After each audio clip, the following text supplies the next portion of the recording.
Dobrý den, vítám vás u svého videa.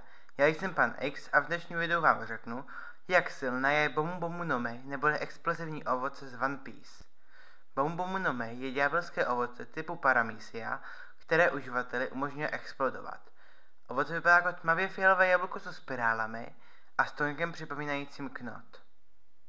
Silné stránky. Hlavní silou tohoto ovoce je schopnost explodovat. Explodovat uživateli může celé tělo nebo jen vybrané části. Dále je odolný vůči svým i jiným explozím, a to i tím způsobem, že může sníst bombu. Může také roznat kvalitu výbuchu a všechny jeho tělesné emise, jako je hlen nebo dech, mají výbušné vlastnosti. Slabiny. Slabiny tohoto ovoce jsou obvykle slabiny všech ovocí, jako je neschopnost plavat a ztráta schopností při kontaktu s mořskou vodou a sea stone. Další slabinou je fakt, že i když je odolný proti explozím, není moc odolný proti ohni. Techniky. První technika je Nos Fancy Cannon. Tato technika spočívá v tom, že uživatel hodí po nepříteli sopl z nosu, který má explozivní vlastnosti. Druhá technika je Kick Bomb.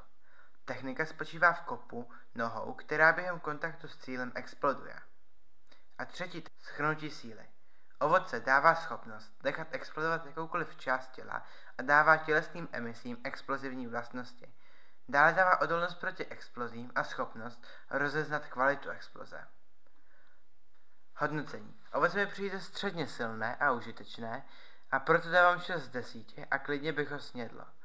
Pokud se vám video líbilo a chcete vidět další, dejte like, odběr a napište do komentářů, na jaké ďábelské ovoce mám udělat video příště.